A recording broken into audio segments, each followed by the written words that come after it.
going to say something that I know is going to make a portion of this industry furious. Your client does not care about how expensive your color bowls are. Your client does not care about what your rent costs. Your client does not care how much your overhead is. And honestly, they shouldn't have to. Because if the only way somebody understands your value is you breaking down your water bill, your salon rent, your overhead cost, and your salon expenses, then somewhere along the line, the experience stops speaking for itself.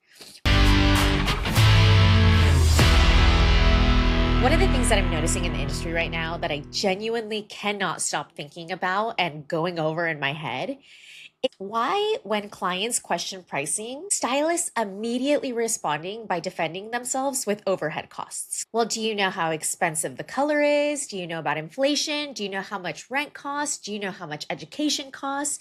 Do you know how little we actually take home? Genuine question, why are we doing that?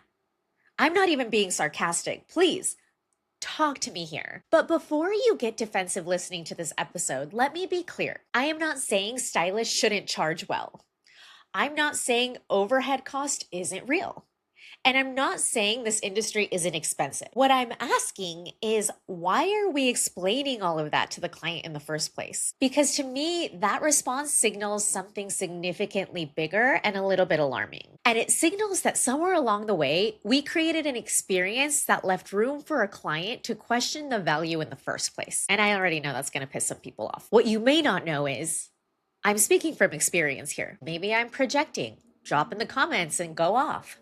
But the periods in my career where clients question my pricing the most were honestly the periods where I can look back and admit that my consultations were weak, that my recommendations were weak, my confidence was a little shaky, and honestly, I had fallen into the, okay, sure, whatever you want, hairstylist category. I was the show me the Pinterest photo. Okay, yeah, we can do that. There wasn't a deeper conversation, no real diagnosis, no suitability discussion, no long-term plan.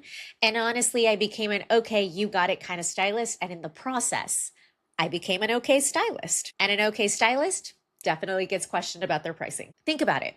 When all you're offering is the technical service itself, clients compare you to everyone else that is doing the technical service itself.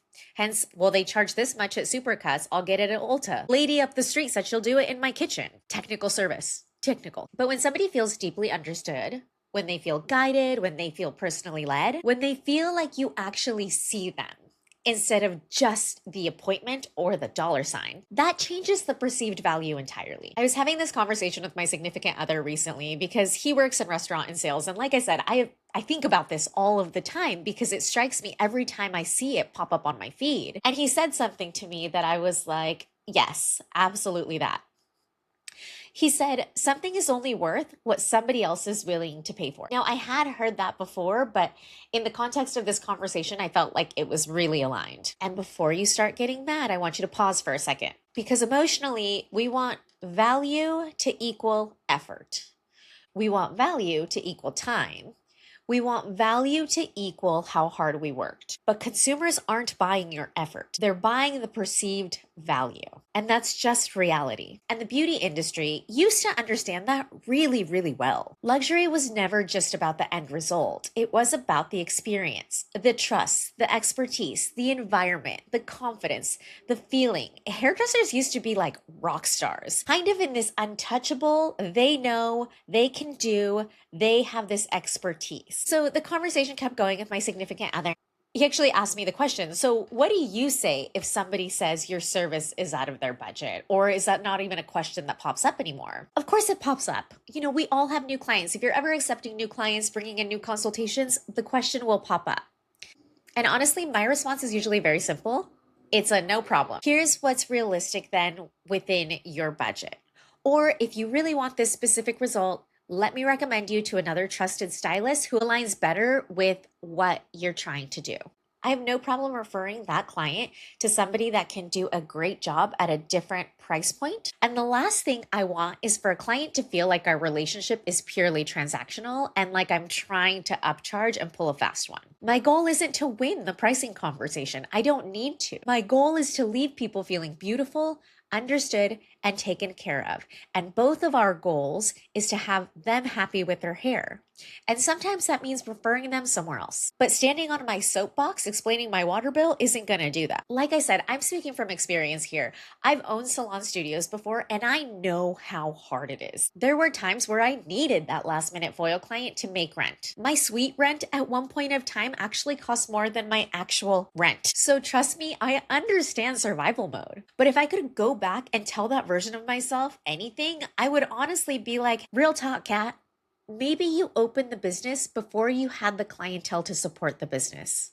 And now you're treating your clients like a transaction. They feel it and it's harder to build a little momentum. And now you're worried about the water bill. And I know that sounds harsh, but I think a lot of people in this industry are building businesses around survival first and value second. And then getting angry at clients for noticing the disconnect. I get being in survival mode. I have been there and it's scary out there right now. Like, you guys want to talk real talk? The economy shifted hard. I mean, hell, I spent $150 on 2 bags of groceries the other day, and I still don't really know if I got enough to make all of the meals I need. So I get it. But here's the thing. Your clients are existing in the same economy. They feel that they're also looking at their bills. They're also looking at their groceries. They're looking at their rent, their gas, their spending habits. So the question becomes, what are you creating behind the chair that makes your service feel like something they don't want to give up? Because people will continue to budget for the things that feel valuable for them, even if that means spreading things out a little bit more or having those hard discussions of pricing. They hold on to experiences that make them feel good, understood, seen, confident, and elevated. And that is perceived value. I think part of the reason we're getting the pushback that we get is because of the public perception of how our industry shifted hard over the last 10 or 15 years. At one point, hairstylists were viewed as artists, rock stars, experts, people you trusted. And now a lot of clients are starting to view stylists as entitled, overpriced, unprofessional, and even not worth it. Is that fair? Absolutely not. However, we also have to acknowledge that part of that shift came from the way we rebranded ourselves online. Posting videos mocking clients, posting how much I made today videos, posting conversations that used to stay inside the salon at hair shows or was honestly our own personal secret talk. That used to be insider culture, but now clients are watching it too. And whether we like it or not, perception matters. But here's the beautiful part. The same way we branded ourselves into this is the exact same way we can brand ourselves out of it. We have the opportunity to reestablish professionalism, to reestablish expertise, trust, and luxury. We are not lying when we say we understand our value and trust our worth. Because at the end of the day, we are artists, we are chemists, we are therapists, we are problem solvers, we are ride or die, we are all of the things. But it's time to step up our game. It's time to create an experience behind the chair that reflects that. It's time to showcase expertise instead of just talking about it. True luxury professionals don't need to spend all day explaining why they're valuable. They don't need to share their water bill. They demonstrate it. Your dentist doesn't explain the cost of toothpaste during your cleaning. That would be weird. I mean, honestly, that would be ridiculous. The value is already understood before the service even begins. We need to get back to that. Let go of being defensive. Let go of that panic mode, that survival mode. Release the, you don't understand how hard this industry is. And we need to step into the professionalism, the expertise, that trust, the leadership, and designing beauty with intention. Those are the things that will create perceived value. So my challenge to you is stop operating from panic mode. Stop operating from defensiveness. Start operating with confidence, from expertise, from what you know. Trust your education and your ability to guide people. And if you're reflecting and education feels like something you're lacking right now, it's exactly why I created my formulation workshops. It's why I do formulation breakdowns every Wednesday on TikTok Live. If it's not in your budget and you want to get out of survival mode, go to the free classes. I understand that education can be quite an investment. So whether it's the workshops, the notebooks, or you're just hanging out with me on TikTok Live every Wednesday, my goal is to help stylists feel empowered enough to stop surviving behind the chair and start leading this industry. That's the mission. Like I said earlier, I know this episode might make you mad, but honestly, good. Go off in the comments and let's have a conversation.